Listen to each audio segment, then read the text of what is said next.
हम मैथिली भक्ति सब गोटे के प्रणाम करै छी। आई हम एकटा बहुत सुंदर सामा चकेबा के गीत सुनाब रहल छी।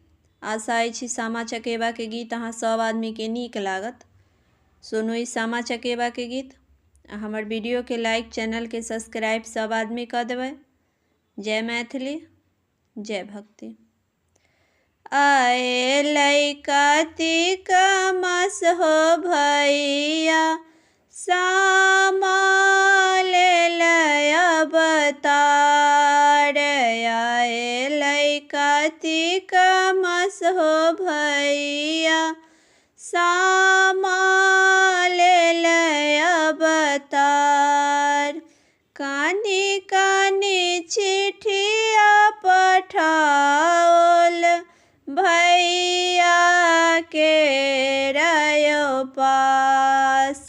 कानी कानी चिठिया पठाओल, भैया के रहे पास। जाहि रे हजमा नैहर, चिठिया लेके हमार। जाहि रे हजमा नैहर, चिठिया लेके हमार। आए कार्तिक मास हो भैया, सामा ले अवतार। आए कार्तिक मास हो भैया, सामा ले अवतार।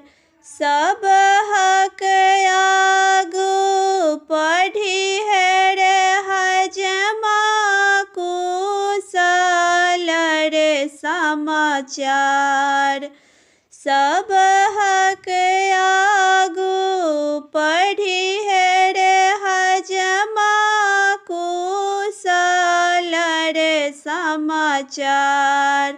भैया आगू पढ़ी है रे हजमा, बहिनी के बिनती। भैया आगू पढ़ी है रे हजमा, बहिनी के बिनती। आए कार्तिक मास हो भैया, सामा ले अवतार।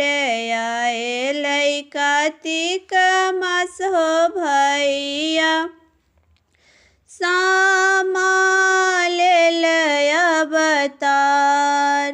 चिठिया पढ़ैत बड़का भैया, घोड़ा पीठी भेल सवार।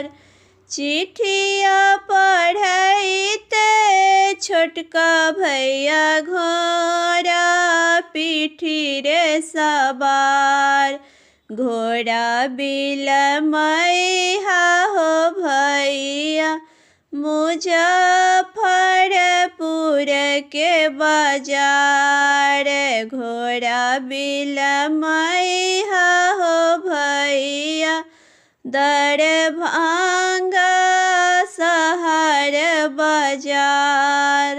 घोड़ा बिलमैहा हो भैया, दरभंगा शहर बाजार।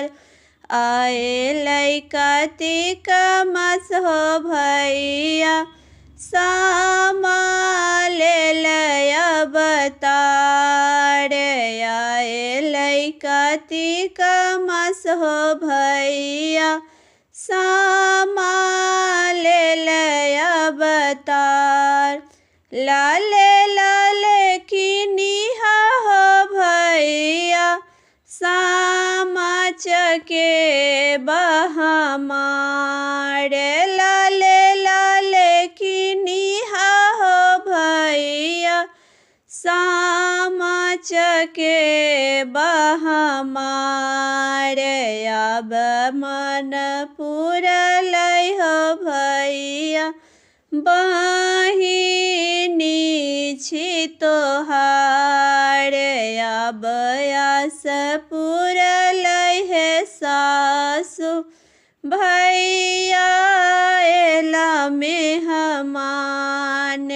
अब सख पुरल है सासु भैया एलै हे हमार। एलै कतिक मस हो भैया सामा लेलै अवतार। एलै कतिक मस हो भैया सामा लेलै अवतार।